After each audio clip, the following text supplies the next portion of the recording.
Après avoir analysé l'évolution politique du Burkina Faso de 1960 jusqu'à 1983, où on a connu des régimes d'exception, mais également des républiques, ce qu'on peut qualifier de régimes normaux. On a connu la Première République, la Deuxième République, la Troisième République. On a vu également les régimes d'exception, ainsi de suite. Et chaque régime également a eu ses difficultés qui ont entraîné sa chute, ainsi de suite. Maintenant, nous allons analyser le grand 2 qui nous parle de l'évolution politique du Burkina Faso de 1983 à partir de la révolution d'août dirigée par Thomas Sankara, donc 1983 jusqu'à 1991. Donc, grand 2, l'évolution politique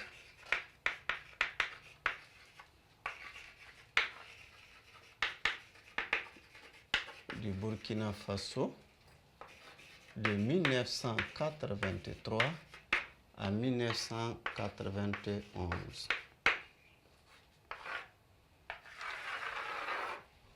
L'évolution politique du Burkina Faso de 1983 à 1991.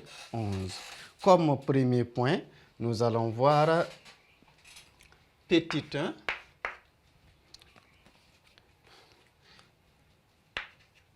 Le régime de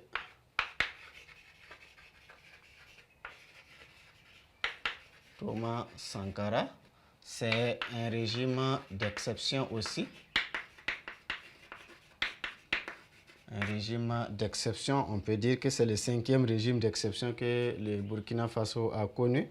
Donc, un régime d'exception, ça veut dire à partir du 4 août 1983 jusqu'au 15 octobre 1987. Donc, nous avons le régime de Thomas Sankara. Thomas Sankara, qui est à la tête d'un groupe d'officiers de l'armée, arrive à renverser le médecin commandant Jean-Baptiste Ouédraogo, qu'ils avaient auparavant soutenu pour qu'il arrive même au pouvoir, et qu'ils avaient soutenu dans sa gestion du pouvoir, parce qu'il a occupé le poste de Premier ministre, même si par la suite les difficultés, le climat entre les deux hommes s'est détérioré, et cela a conduit à leur séparation, mais également à l'arrestation et à la mise en résidence surveillée de Thomas Sankara. Toujours est-il que c'est quelqu'un qui a été un acteur clé depuis Seyss Herbo jusqu'à Jean-Baptiste Ouédraogo, mais qui n'était pas trop au devant de la scène. Maintenant, il vient au devant de la scène. Il est à la tête de ce groupe d'officiers qui prend le pouvoir, et lui, il assure le rôle de chef de l'État, accompagné par les autres Henri Zongo, Jean-Baptiste Lengani et aussi Blaise Compaoré, et ainsi de suite.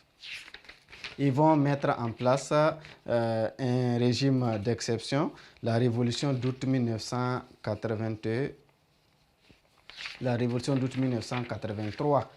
Donc, l'acteur clé ici, c'est Thomas Sankara comme chef d'État.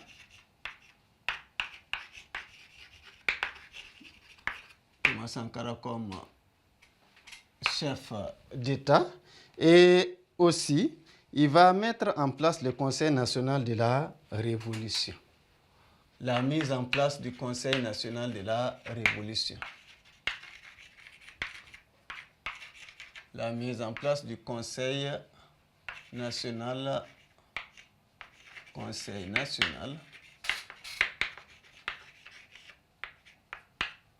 de la Révolution, le CNR, Conseil national de la Révolution, CNR. Donc, Thomas Sankara arrive au pouvoir à la suite d'un coup d'État en renversant le médecin commandant Jean-Baptiste Ouédraogo. Il va mettre en place le Conseil national de la révolution. C'est-à-dire le Burkina s'engage maintenant dans une autre voie. Ça veut dire une nouvelle ère s'ouvre pour le Burkina Faso. La démocratie n'est plus à l'ordre du jour, comme on le dit. Maintenant, nous sommes dans la révolution. Donc, c'est un pouvoir révolutionnaire qui est mis en place par Thomas Sankara avec son équipe. Et nous allons constater aussi que de nombreuses actions, surtout des actions fortes, de grandes décisions vont être prises lors de cette période de la révolution d'août 1983, la révolution mise en place par Thomas Sankara et ses éléments ou bien ses amis, ainsi de suite. Et les différentes mesures prises.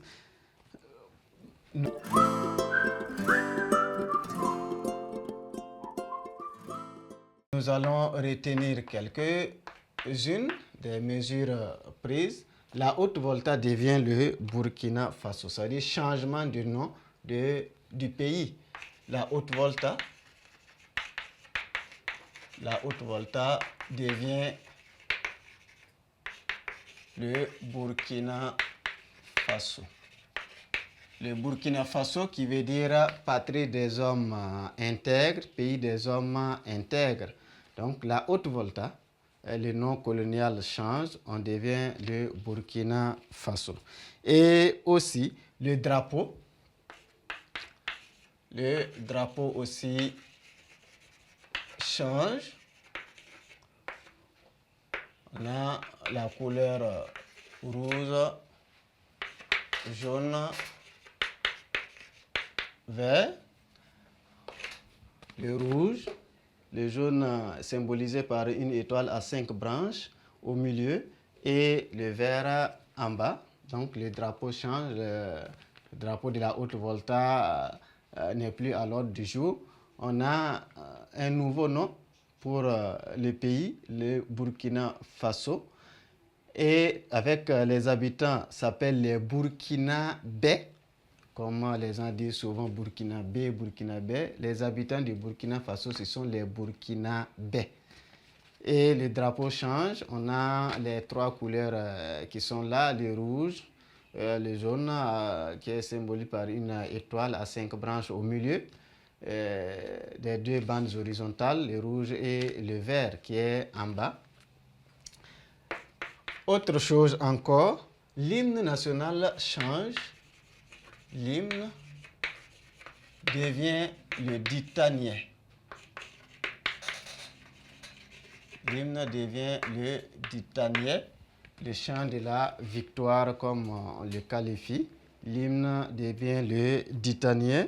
Donc le drapeau change, rouge, jaune, vert, 2 bandes horizontales. Et le jaune est symbolisé par une étoile à 5 branches au milieu des 2 bandes horizontales, le rouge et le vert. L'hymne national également change. L'hymne devient le ditanier, le chant de la victoire. La devise également change. La devise devient la patrie ou la mort, nous vaincrons. La patrie ou la mort, nous vaincrons.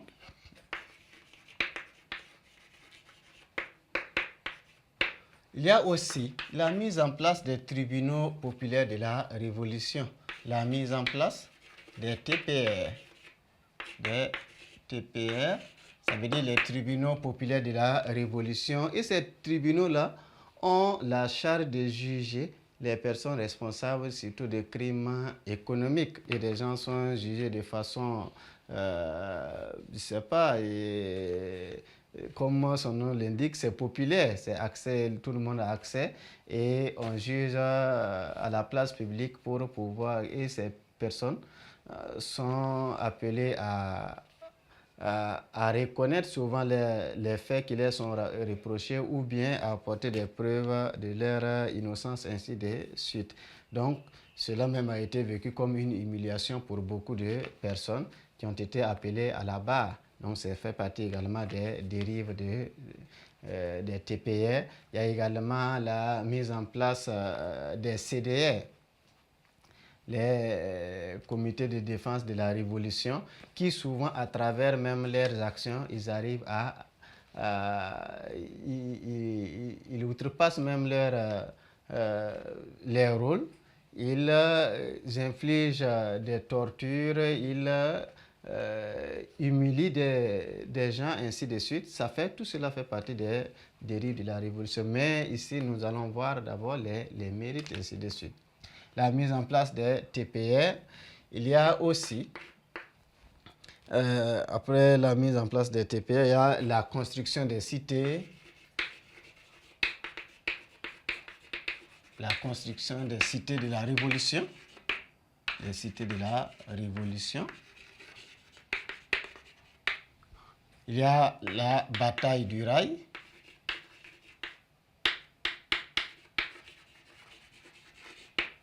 Qui a permis quand même le prolongement des rails jusqu'à Kaya, ainsi de suite.